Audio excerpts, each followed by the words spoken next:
Hello, everyone. Thank you so much for joining us. Today I have Candy, also known as CaZ. Welcome. Hi, welcome everyone. I am so grateful that you are here for so many different reasons. One, you've come into my life recently and you are such a blessing, such a joy. Thank you. And I want to say thank you for being the one who's assisting with publishing this book, Purpose Powered People. Are you having fun so far listening to stories? And I'm having a great time. It's wonderful. I get to see the raw data and narrow it down. So that's a lot of fun.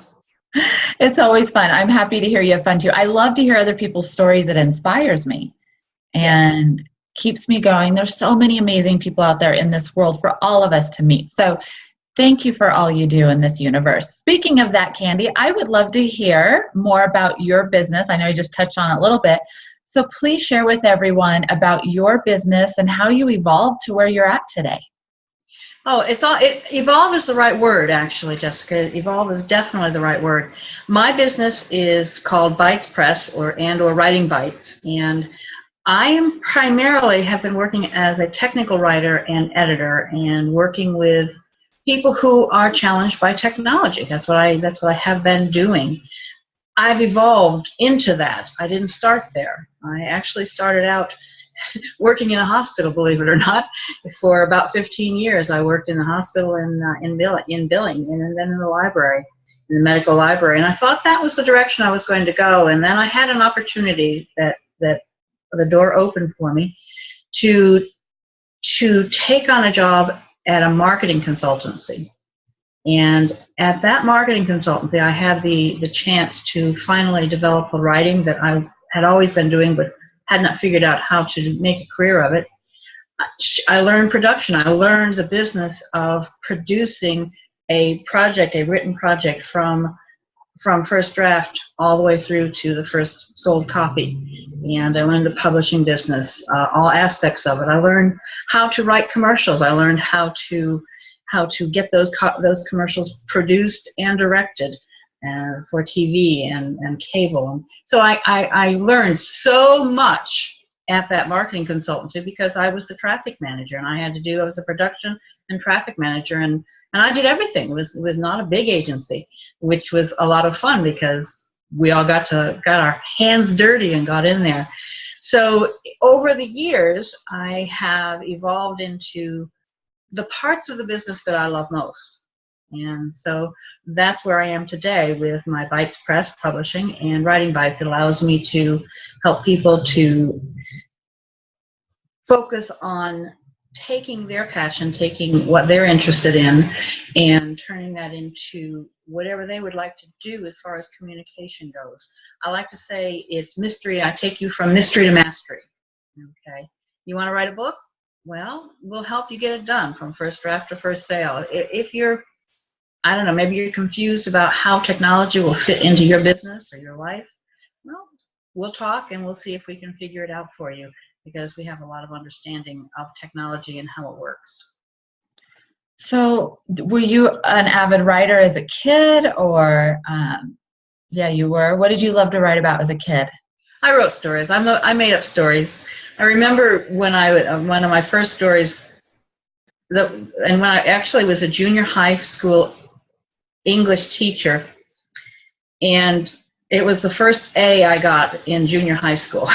It was a story I made up, and it was totally out of my head, and absolutely, I actually came across it years later. I don't know why I still had it, and I read it, and I said, that is the biggest load of baloney I've ever seen.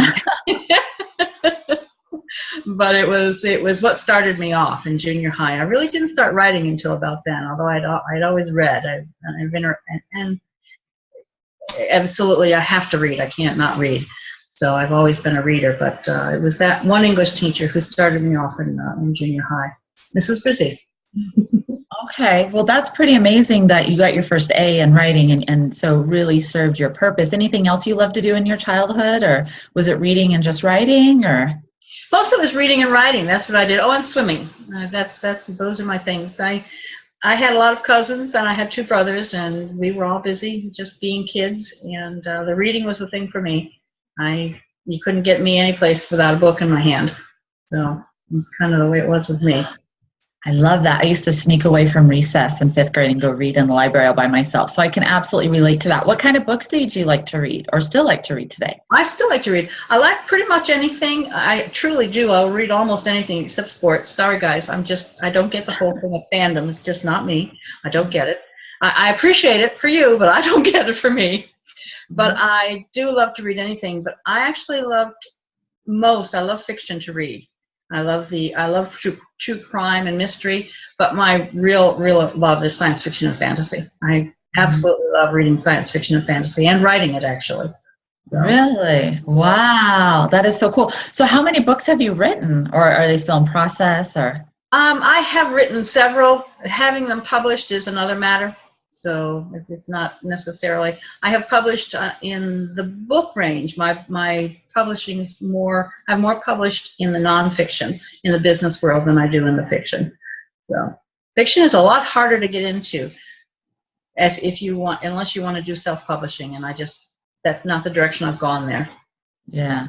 Well, you just never know, right? About the absolutely. Hey, I just did a whole month of writing a book. The month of November, I took the whole month and I wrote the first draft of a novel. And what was huge. Can you share what that is? It's a science fiction, it's a fantasy novel that I've had in my head, that I have had the beginning of it for many years now, and I've just never sat down and done it. And I've got the first draft done. It'll be a little while before I finish the draft and take it the next step, but it was a huge accomplishment to do that, to take 30 days and write 5,000 words, 50,000 words. It's a lot of work to write a book. I don't think people realize that. It's a lot of work to write a book. So do you have the service where someone comes to you with ideas and then you just put it all in a book format for them? Yes, absolutely. I can do it that way. We can go with that, which is the whole kit and caboodle. But most people come with a lot of it already done, and what they really need is just some help to go through the process, because there are a lot of steps in publishing, not just the writing. Most of the time, we have to help you with your writing simply because it's almost impossible for anyone to truly edit their own work. Okay, so we'll help you with the writing and then help guide you through the process. But if you want to pay us to do the whole thing, we'll be happy to do that as well. Oh, that's wonderful. It's wonderful. So do you have any fun experiences or stories with clients that you want to share with us? You know, probably some of the most fun stories I have with clients are with clients who had nothing to do with writing. That's really strange. I spent 5 years teaching computer classes on cruise ships. Oh. And some of my most favorite experiences professionally were during those 5 years. And others as well. But I do recall one that probably people will think this isn't true, but it is true. I had actually had a student when I was teaching. This was an adult. I was teaching basic computer skills, how to use a mouse, just everything basic. And I made the mistake of standing in the back, and I said, okay, take your mouse and,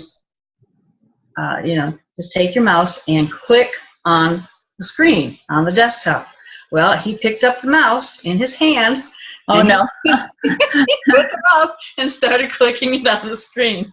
And it was a great lesson, too, on how to be clear. Yes. Yeah, that's actually hilarious. I think I would know. I don't know how I'd react or what to do. That's cute though. That's cute. 5 years? Where did you travel to? Around the world, literally. I've been not every place, of course, but many places. I cruised for 5 years on Princess cruise ships as a computers at sea instructor, and it was wonderful. It was wonderful. Wow. So you have so many thoughts going through my head. So what has been your favorite place you've ever been to? I knew you were going to ask that. It's really difficult. For various reasons, probably, Tahiti stands out, but Italy is a close second, believe it or not. And then there's Australia and New Zealand. I can't beat those. Those are probably my favorites. But every time I say that's my favorite, I think of another one. But Tahiti is way up there, way up. Really? Yeah. What did you love about Tahiti? Black pearls. Black pearls, but also the beaches. The water, the beaches are just absolutely like nowhere else. And I've seen a lot of beaches. They are definitely special there. So you like black pearls? You like jewelry? I do like jewelry. That's awesome. So do you have any other hobbies or passions you want to share with us, CaZ? Well, I like to shag dance. What is that? I'm sorry. You're going to be moving to the South. You're going to learn. The shag is a partner dance. It's similar to, oh gosh, it's gone out of my head now. It's a dance that is unique to the Carolinas where I'm living now, and I learned how to do it when I was down here. It's like bebop. It's a partner dance. What really makes shag outstanding is it's beach music, and you dance to the beat of beach songs, beach music, and it's a partner dance in as much as the male is the lead and the female follows, but you're backwards. Okay, so the woman's dancing backwards, one of those situations. Okay. And, yeah, and there's just a lot of fun movement to it, and that's a big deal to me. That's awesome. How often do you shag dance? As much as I can. I belong to a group down here in North Carolina, and actually just this past weekend we had a big convention of shag dancers in Myrtle Beach. So. Wow, that is so cool. I learn something new all the time. So you write a lot of technical manuals, right? Is that manuals? And it sounds like you really cover such a wide array, right? I mean, yes. Really. Yes. You're absolutely true, and sometimes that can be a detriment to me. Is that I don't have a strong niche in that area. I definitely do work mostly with technical work or business work as far as my clients go. Which also makes it difficult sometimes because a lot of what I've done is proprietary, so I really can't discuss it or say, oh, that's what I did, because it doesn't belong to me, of course, and it's not public. But yes, a lot of what I do, and that's the bites in my business is BYTES, that's a take on the technical side of it. So yes, I do a lot of technical writing, and actually have worked as a technical writer and separately, not just taking on that type of work as my business. What's another term for technical writer? Isn't there another term? We were talking about that the other day. Technical communicator. Yes. I like that term. Some people branded me as a social media communicator. Oh, well, that works. Yeah. Yeah. So I could see I'm not tech savvy. You don't want me writing. That's okay. What a gift you are. What a gift you are. Can you give us some examples? Because I know it's such a fine line. I have to be so careful as well, my clients. So are there some examples of projects of what you've done for technical writing? I can tell you some of the types of projects. Well, for instance, I've worked with, most recently, I helped to plan a nuclear power plant. That was a fun project. That was 3 years on that one. So, wow. Yeah, that was a big deal. That was really technically. But before that, and other types of technical work that I've done, worked on or worked with, a lot of industry, for instance, I can name some clients like Masonite and Ingersoll Rand, and so production sorts of clients, things like that. IBM, I've worked with Kodak, companies like that have a need for different types of technical service, but also mom and pops, if you will, an entrepreneur environment instead of a big business environment. I've worked with several companies who are starting their own or working with their own online business and doing web content and web development. I don't do too much of the website design anymore. I tend to farm that out simply because it's just, I'm not everything. I don't want to be. Okay. So. No, I absolutely agree. I absolutely agree with that. So if someone could describe you in 3 words, that's been a common question I've been asking people in the interview. What would you say, CaZ? All right, that one I did think about because I knew you were going to ask me about that. Because I know you probably have been hearing it in my other interviews. So. Yes, yes, I have, and I did give some thought to that because that is one of the hardest things to answer. I think is when you have to talk about yourself in that way. I think probably if someone were trying to describe me, they would say that I was strong and strong-minded, and that kind of is the same thing. Compassionate and inquisitive. Mm-hmm. I think those are good words. And also, and I think this perhaps to me, this is the most personal, and that my brothers used to call me the know-it-all. And that might be because I bossed them around, but that was, the sister thing. But the reality is that what that really means is that I'm knowledgeable. I'm someone who knows a lot because I am inquisitive and like to learn things. And I like to share what I know. So even if you don't want to know, sometimes I share it anyway. So my brothers call me the know-it-all. That's hilarious. You know what? When you said inquisitive and strong-minded, I automatically thought, wow, that's a trouble combo. But it's actually a powerful combo. I'm sure you probably got in trouble a lot being strong-willed and inquisitive. Yes, I take care of my elderly father, who I inherit my stubbornness from. So we definitely have some interesting times when we disagree on what the rules are. Oh no. Well, okay, I'm glad you got in a family. So tell us more about your family, your parents' names, siblings. My father, I mentioned I take care of my father. He's 81 years old, and he lives downstairs in an apartment, mostly by himself, but he really couldn't be by himself. So I'm grateful that I'm able to be here to help him to continue to function and not have to live in a nursing home. I had two brothers. They're both gone. We lost both of them, sadly. My mother is still back up in Pennsylvania, where I'm from, and I miss her desperately every day, and I want her to come down and live with me, but she and her husband are holding on to their home in Pennsylvania. So, and I have one aunt left, and otherwise some cousins that I'm really not much in touch with, but my family is primarily my friends. I've got a lot of social friends, both online and here, and oddly enough, at least 3/4 of my high school graduation class are my friends on Facebook. Which I thought was interesting when I started counting them up. So we're from a small town in Pennsylvania, so I guess that shouldn't surprise me. So, how big was the town?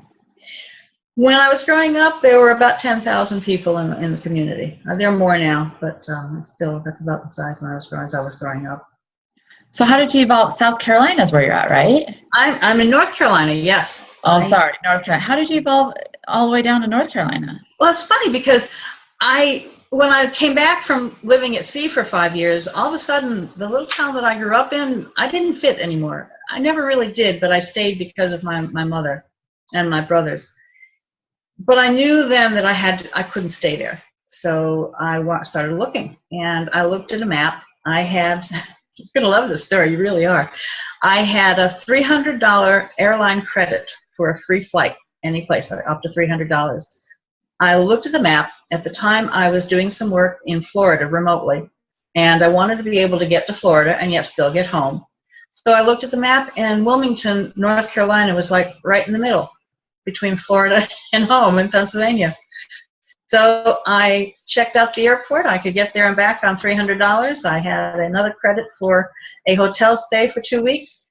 So I booked the hotel, I booked the flight, and I came down to North Carolina, spent 2 weeks exploring.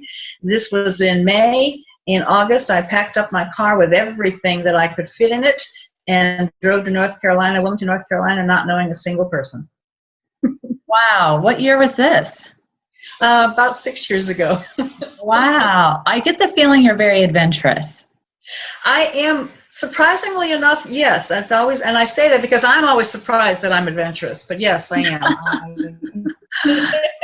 That's hilarious. That's awesome. And so your father has no choice now. He's with you. So what do you love about North Carolina and Pennsylvania? Yes. Oh, I'll tell you what I miss.